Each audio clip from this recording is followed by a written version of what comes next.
안녕하세요. 11시 50분 청와대입니다. 저는 청와대 부대변인 고민정입니다. 오늘도 청와대의 소식들 여러분께 전달해 드리겠습니다. 자, 먼저 첫 번째 소식은 임종석 비서실장의 UAE 방문과 관련된 내용을 여러분께 말씀을 드립니다. 지난 22일이었습니다. 한 매체에서 임종석 비서실장의 UAE 방문 이후 UAE가 국교 단절과 국내 기업의 원전 공사 중단을 요구했다는 소문이 있고 계약이 해지될 경우 피해 예상액은 50조 원에 이를 것으로 추산된다라는 보도를 했습니다. 뿐만 아니라 공사 지연으로 인해서 2조 원의 보상금을 물어야 한다. 그리고 중소업체들이 철수하거나 도산했다라는 보도가 있었습니다. 하지만 이 모든 것들은 전혀 사실이 아니라는 점을 여러분께 말씀을 드립니다. 한전은 UAE로부터 계약 해지를 통보받은 사실이 없습니다. 그리고 UAE 원전 건설 공사와 공사비 지급 모두 정상적으로 진행 중에 있습니다. 뿐만 아니라 마지막에 말씀드렸던 중소업체들이 철수하거나 도산했다는 점, 이것도 산업부가 확인해 본 결과 이러한 중소업체는 없는 것으로 파악이 됐습니다. 임종석 비서실장의 UAE 방문은 원전 문제로 이루어진 것이 아닙니다. 양국의 전략적 동반자 관계 강화라는 것만큼은 분명하게 여러분께 말씀드릴 수 있겠습니다.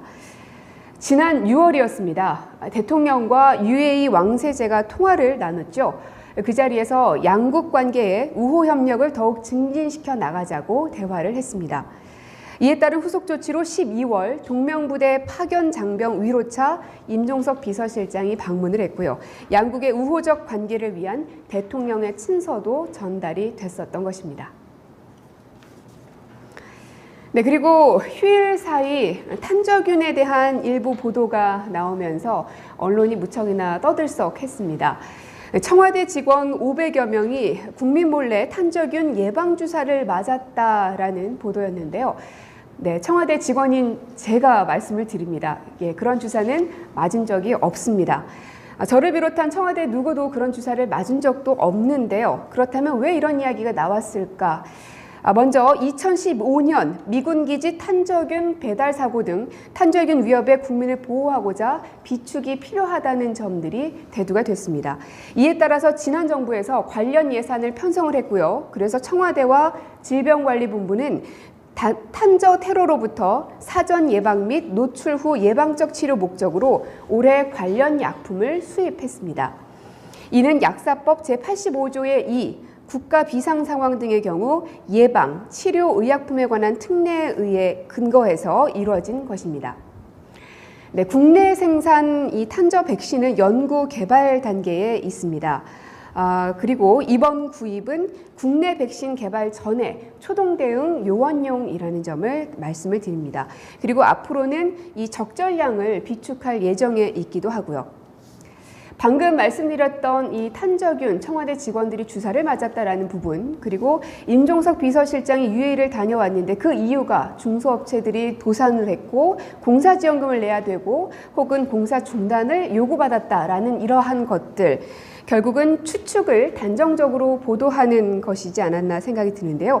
이런 것들이 불필요한 혼란을 불러일으키고 있지는 않나 다시금 생각해 봤으면 합니다.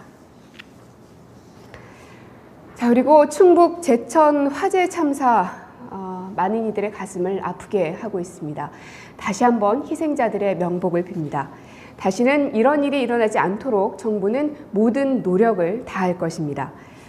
언론 보도에 따르면 소방 인력 가운데 구조대원이 부족해서 화재 당시 소방서 내근 행정팀장이 사다리 차를 타고 올라가서 시민을 구했다라는 보도가 있었습니다. 뿐만 아니라 대도시의 경우에는 소방서 한 곳에서 한꺼번에 30-40명이 출동할 수 있고 또 주변 소방서에서 바로 지원이 가능한데 그러한 서울이었더라면 상황이 달랐지 않았을까라는 이야기들도 나오고 있습니다. 실제로 시도별 소방 공무원이 부족한 비율을 보면 충북도가 50.4%로 전국 시도 가운데 가장 높은 것으로 나와 있습니다. 그리고 여러분이 지금 보고 계시는 화면으로도 일부 설명이 될 것 같은데요. 이 119 안전센터에 근무하는 인력들만 해도 서울에 비해서 충북이 현저히 낮은 걸 볼 수가 있습니다. 그리고 불을 끌 수 있는 소방차, 그리고 긴급 구조를 할 수 있는 이런 구조 인력들, 그리고 앰뷸런스에서 사람들의 생명을 이 구조할 수 있는 이런 인력들이 서울, 경기에 비해서 모두 다 지역들은 낮은 것을 여러분이 눈으로 지금 확인하고 계시는데요. 물론 이런 소방 인력들은 상반기에도 인력 충원이 있었습니다. 그리고 앞으로도 계속 충원이 이루어질 예정입니다. 하지만 지금 현재로서는 부족한 것이 현실입니다. 문 대통령은 6월 국회 시정연설에서 소방관 충원에 대해서 강조한 바가 있습니다. 법정 인원에 비해 턱없이 소방대원의 수가 부족해서 소방차와 119 구조 차량이 탑승 인력조차 채우지 못하고 있습니다. 라고 말을 했습니다. 네, 그 신문에서 이러한 제목을 봤습니다. 목숨은 똑같은데 점점점으로 시작되는 언론 보도 제목이었습니다. 참 가슴을 쓸어내리게 하는 제목이기도 했는데요.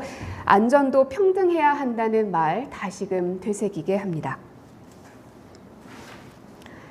자, 그리고 매년 교황은 예수님의 탄생을 축하하는 성탄절에 바티칸에서 공식 메시지를 발표합니다.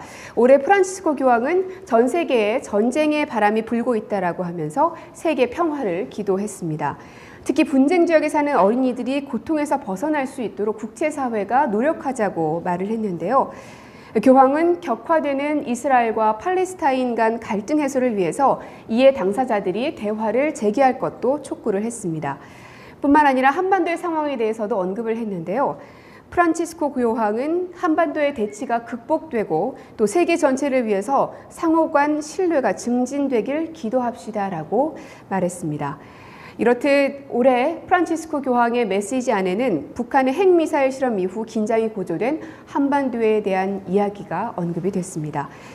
교황의 이 말, 한반도의 대치가 극복되고 상호 간 신뢰가 증진되길 기도한다는 이 말, 아마 우리 모두의 소망이지 않을까 싶습니다. 네, 제천 참사로 인해서 가족을 잃은 모든 분들 다시 한번 위로의 말씀을 드리고요. 정부는 사고 원인을 제대로 파악하고 그리고 이런 일이 다시는 발생하지 않도록 예방에 최선을 다하겠다는 점 여러분께 말씀을 드립니다. 구조적 문제를 해결하고 다시는 이런 일이 일어나지 않도록 예방 등등을 살펴보겠다는 것 다시 한번 강조를 드리겠습니다. 오늘 11시 50분 청와대입니다. 소식은 여기까지고요. 내일 다시 이 시간에 찾아오도록 하겠습니다. 고맙습니다.